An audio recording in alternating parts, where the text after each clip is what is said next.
Hello everyone, welcome to Learn Code take.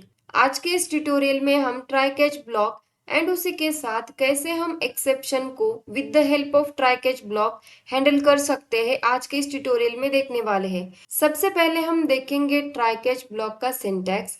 यहाँ पे ये जो ट्राई ब्लॉक होता है, इसके अंदर हमें जो कोड एक्सेप्शन थ्रो कर सकता है उसको हमें लिखना है। एंड ये जो कैच ब्लॉक होता है, इसके अंदर हमें लिखना है एक्सेप्शन हैंडलिंग कोड। यहाँ पे दूसरी चीज, ये जो ट्राई ब्लॉक होता है, इसके साथ हम कोई भी पैरामीटर पास नहीं करते, लेकिन यहाँ पर ये जो कैच है, इसके साथ हम एक्सेप्शन क्लास नेम ये पास करते हैं एज अ पैरामीटर। एंड ये जो ई है, ये है रेफरेंस वेरिएबल। अब हम ट्राई एंड कैच के बारे में थोड़ी सी और जानकारी देखते हैं। सबसे पहले हम बात करेंगे ट्राई के बारे में। यहाँ पे ये जो ट्राई है, ये कीवर्ड है जावा में का। आपको पता होगा कि जावा में टोटल 53 कीवर्ड होते हैं, उनमें से ट्राई एक कीवर्ड है। एंड इसका यूज करके हम ट्राई ब्लॉक बनाते हैं। सेकेंड पॉइंट है, we write try block inside a method. Method के अंदर हम ट्राई ब्लॉक बनाते हैं, मेथड के बाहर हम ट्राई ब्लॉक नहीं बनाते। Try block must be followed by either finally और कैच ब्लॉक। ये जो ट्राई ब्लॉक होता है, इसको हमेशा फाइनली के साथ नहीं तो कैच ब्लॉक के साथ ही लिखना चाहिए। अगर इसको हम सिर्फ अकेले लिखेंगे ट्राई ब्लॉक, तो हमें एक्सेप्शन या एरर मिलेगी। नेक्स्ट पॉइंट देखते हैं। If the exception occurs at the particular statement in the try block, then the rest of the block code will not get execute. So we should not write code inside try block that do not throw an exception. इस point को हम एक example के साथ understand करेंगे। यहाँ पे आप देखो, ये जो ट्राई ब्लॉक है, इसमें दो स्टेटमेंट है। एंड ये जो पहली स्टेटमेंट है, यहाँ पर सबसे पहले हम ये कैलकुलेशन कर रहे हैं 10/0। उसके बाद जो भी रिजल्ट आएगा वो कंसोल पे हम प्रिंट करा रहे।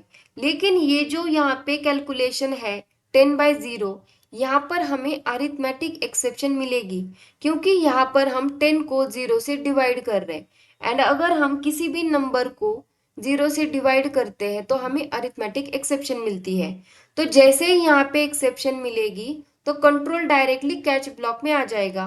एंड एक्सेप्शन हैंडलिंग जो भी कोड हम यहाँ पे लिखेंगे वो एग्जीक्यूट होगा। एंड ये जो सेकेंड लाइन है ट्राई ब्लॉक में की, ये वाली एग्जीक्यूट नहीं होगी।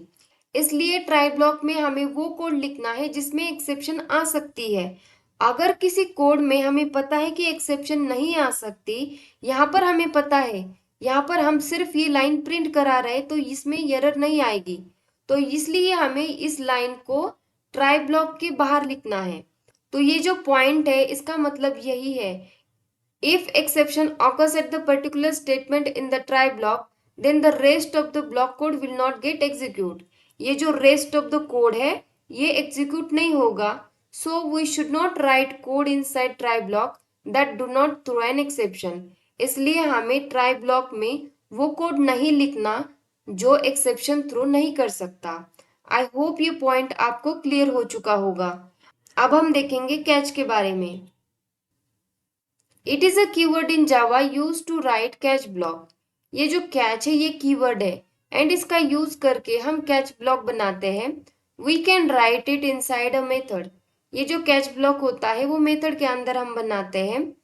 We should write exception handling code inside catch block. जो एक्सेप्शन हैंडलिंग का कोड होता है, वो हमें कैच ब्लॉक में लिखना है। नेक्स्ट पॉइंट है, Java catch block must be right after try block. ये जो ट्राई ब्लॉक होता है, उसके बाद हमें कैच ब्लॉक लिखना है। ऐसा नहीं कि पहले हमें कैच ब्लॉक लिखना है उसके बाद ट्राई, पहले ट्राई लिखना है उसके बाद ही कैच लिखना है। नेक्स्ट पॉइंट है, we can't write catch block alone. ये जो कैच ब्लॉक होता है, उसको हम अलोन नहीं लिख सकते। हमेशा सबसे पहले ट्राई ब्लॉक होगा एंड उसके बाद कैच ब्लॉक होगा। नेक्स्ट पॉइंट है, we can use multiple catch block with single try block. एक सिंगल ट्राई ब्लॉक के साथ हम मल्टीपल कैच ब्लॉक लिख सकते हैं। नेक्स्ट पॉइंट देखते हैं, जो कि बहुत ही इंपॉर्टेंट है। whenever exception occurs, JVM checks whether exception handled or not. जब भी एक्सेप्शन अकर होती है, उस टाइम पे जेवीएम चेक करता है कि एक्सेप्शन को हैंडल किया गया है या नहीं। If exception handled, then the normal flow of the application is maintained. अगर हमने एक्सेप्शन को हैंडल किया है उस टाइम पे जो हमारा एप्लीकेशन होता है, प्रोग्राम होता है, वो प्रॉपरली एग्जीक्यूट होगा. Our program will not get terminate abnormally. And जो हमारा प्रोग्राम है वो टर्मिनेट नहीं होगा. एंड दूसरी केस में क्या हो सकता है?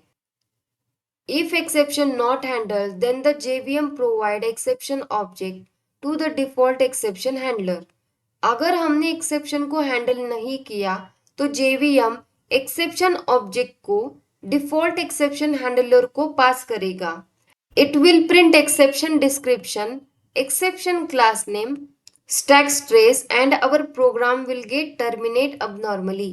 ये जो डिफॉल्ट एक्सेप्शन हैंडलर होता है, जैसे ही उसको एक्सेप्शन ऑब्जेक्ट मिलता है उस टाइम पे वो exception description, exception class name and stack trace, मतलब जहां पर जिस लाइन पर ये एक्सेप्शन अकर हुई है ये पूरी डिटेल कंसोल पर प्रिंट करेगा. एंड उसके बाद हमारा प्रोग्राम अब नॉर्मली टर्मिनेट हो जाएगा. इसलिए हमेशा हमें एक्सेप्शन को हैंडल करना चाहिए ताकि हमारा प्रोग्राम टर्मिनेट ना हो. अगर हमने एक्सेप्शन को हैंडल नहीं किया तो हमारा प्रोग्राम अब नॉर्मली टर्मिनेट हो जाएगा. इसलिए हमेशा हमें एक्सेप्शन को हैंडल करना है. आई होप जो भी इंफॉर्मेशन मैंने ट्राई एंड कैच ब्लॉक के बारे में आपको बताई है आपको वो क्लियर हो चुकी होगी. अब हम देखेंगे प्रैक्टिकल एग्जाम्पल. ये जो एग्जाम्पल है हमने लास्ट ट्यूटोरियल में देखा था. यहाँ पर ये जो 10th लाइन नंबर है यहाँ पर हमें अरिथमेटिक एक्सेप्शन मिली थी. अरिथमेटिक एक्सेप्शन अनचेक्ड एक्सेप्शन की कैटेगरी में आती है. इसको अनचेक्ड एक्सेप्शन क्यों कहते हैं? क्योंकि कंपाइलर कंपाइल टाइम पे इसको इग्नोर करता है. यहाँ पे आप देख सकते हो हमें कोई भी एरर नहीं मिली, लेकिन अगर हम इसको रन करें तो आप देख सकते हो कि हमें यहाँ पर एक्सेप्शन मिली है. एक्सेप्शन का नाम है arithmetic exception divide by 0 and line number 10. And यहाँ पर आप देख सकते हो जहाँ पे हमें एक्सेप्शन मिली है उसके ऊपर का कोड यहाँ पे प्रॉपरली एग्जीक्यूट हुआ है. ये जो लाइन है यहाँ पे प्रिंट हो चुकी है. जैसे ही यहाँ पे हमें एक्सेप्शन मिला उस टाइम पे JVM चेक करता है कि क्या इस एक्सेप्शन को हमने हैंडल किया है या नहीं. अगर हमने हैंडल किया है तो प्रॉपरली वो एग्जीक्यूट होगा. अगर हमने एक्सेप्शन को हैंडल नहीं किया तो JVM एक्सेप्शन ऑब्जेक्ट को डिफॉल्ट एक्सेप्शन हैंडलर को प्रोवाइड करेगा. जैसे ही डिफॉल्ट हैंडलर को एक्सेप्शन ऑब्जेक्ट मिलता है उस टाइम पे डिफॉल्ट हैंडलर क्या करेगा? कंसोल पर एक्सेप्शन का description, exception class name and track trace ये प्रिंट करेगा. एंड उसके बाद हमारा प्रोग्राम टर्मिनेट हो जाएगा. तो यहाँ पर हमने एक्सेप्शन को हैंडल नहीं किया. अब हम यहाँ पे एक्सेप्शन को हैंडल करेंगे एंड देखेंगे कि क्या हमारा प्रोग्राम प्रॉपरली एग्जीक्यूट हो रहा है. तो यहाँ पर हमें पता है कि इस लाइन पे हमें एरर मिल रही है. तो यहाँ पे सिंपली लिखना है ट्राई एंड इस लाइन को लिखना है ट्राई ब्लॉक में. इसके बाद कैच एंड यहाँ पर पैरामीटर में हमें जो भी एक्सेप्शन हमें मिली है उस क्लास का नाम पास करना है.